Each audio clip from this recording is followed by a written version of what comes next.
dari HKBP Kernolong, HKBP tertua di Pulau Jawa. Bapak Ibu Saudara yang terkasih, malam ini sebelum kita memasuki peraduan malam, marilah kita mendengarkan sejenak firman Tuhan. Marilah kita berdoa. Terima kasih Tuhan, Engkau sungguh baik, kasih setiamu senantiasa mengalir dalam hidup kami. Hingga pada satu hari ini Tuhan, Engkau memberkati setiap pekerjaan aktivitas kami. Dan pada malam ini sebelum kami beristirahat membaringkan diri di tempat tidur, kami mau bersekutu dengan Engkau melalui firman yang akan kami dengarkan. Berkati kami Tuhan, kuasai dan penuhi kami dengan kuasa Roh Kudus-Mu untuk memberikan kami pengertian hikmat, agar kami dapat mendengar serta mengerti akan kebenaran dari firman Tuhan. Dalam nama Tuhan Yesus kami berdoa dan bersyukur.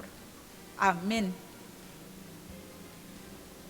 Firman Tuhan yang menjadi renungan kita pada malam ini sesuai bacaan malam dalam Almanak HKBP, yaitu dari 2 Samuel 18 ayat pertama hingga ayat 21.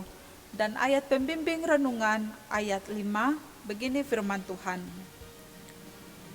Dan raja memerintahkan kepada Yoab, Abisai dan Itai demikian. Perlakukanlah Absalom, orang muda itu dengan lunak karena aku.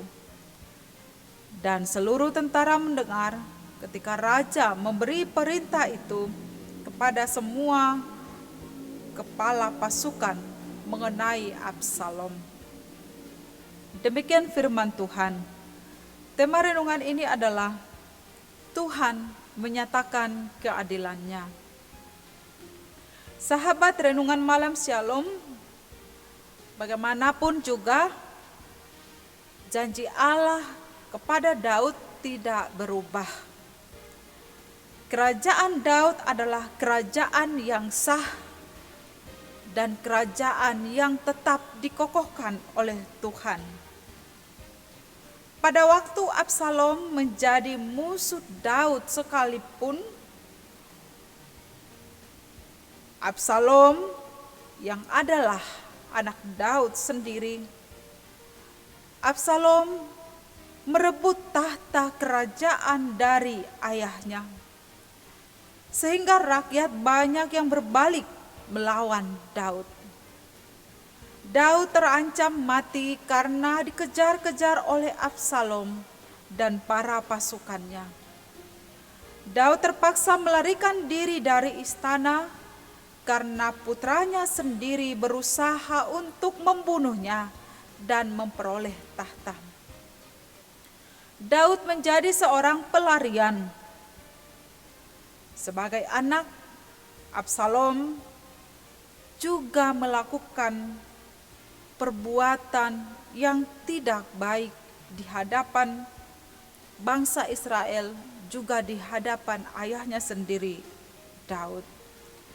Absalom meniduri dan mengambil gundik-gundik Daud di depan seluruh Israel. Kisah pemberontakan Absalom terhadap ayahnya, yaitu Daud, adalah penggenapan dari hukuman Allah terhadap dosa Daud, yaitu yang mengatakan malapetaka akan terjadi dan datang dari keluarganya sendiri atas Daud. Seorang anak, Absalom, melakukan penghinaan terbesar terhadap sang ayah. Seorang anak melakukan rencana jahat terhadap ayahnya sendiri. Maka terjadilah perang antara pengikut Absalom dengan pengikut Daud. Perang saudara terjadi di antara Israel. Pertempuran yang harus dilakukan oleh Daud dengan anaknya sendiri, Absalom. Para tentara Daud melarang Daud supaya tidak ikut dalam pertempuran itu. Daud turut kepada apa yang dikatakan tentaranya. Daud kemudian memerintahkan tentaranya, yaitu kepada kepala pasukan tentara, yaitu Yoab, Abisai, dan Itai, untuk mempertahankan nyawa Absalom demi dirinya sendiri.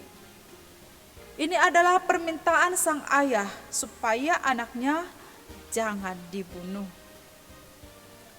Namun apa yang terjadi atas Absalom?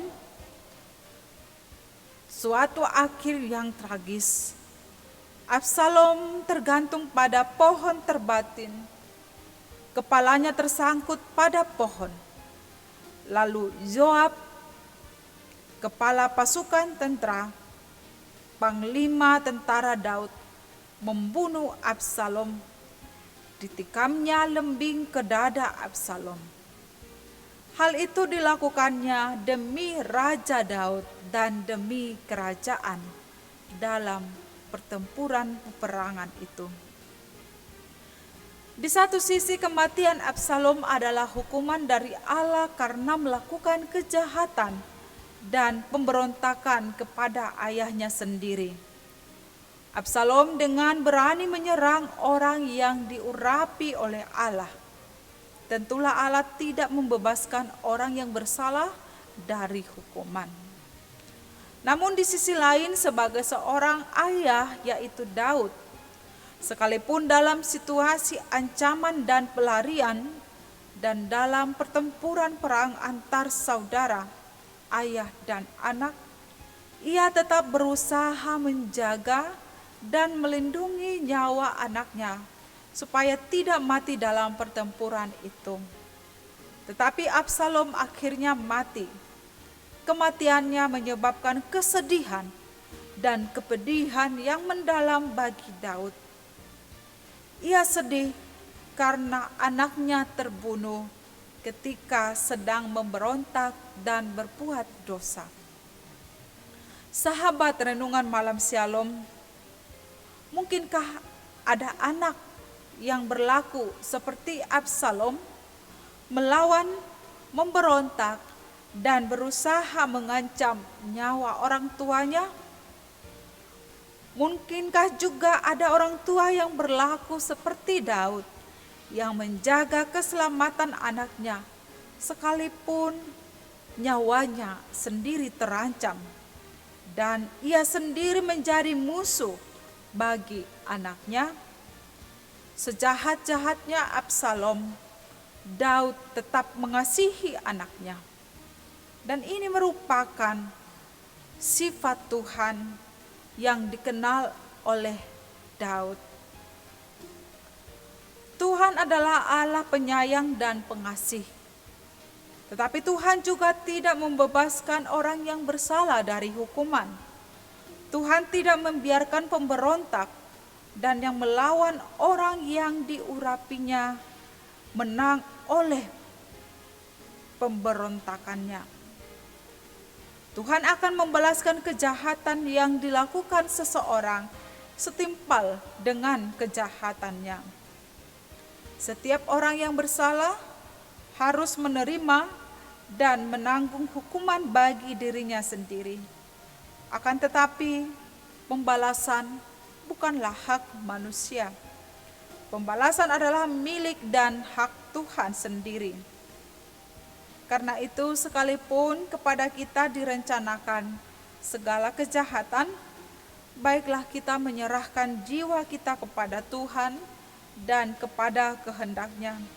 Sebab Tuhan akan bertindak, membela, dan menyelamatkan kita.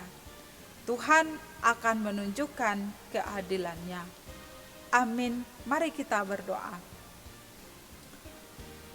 Terima kasih Tuhan untuk firman-Mu yang kami dengarkan pada malam ini. Biarlah Engkau memampukan kami, memberikan kekuatan agar kami dapat melakukan firman-Mu seturut dengan kehendak-Mu dalam kehidupan kami sehari-hari.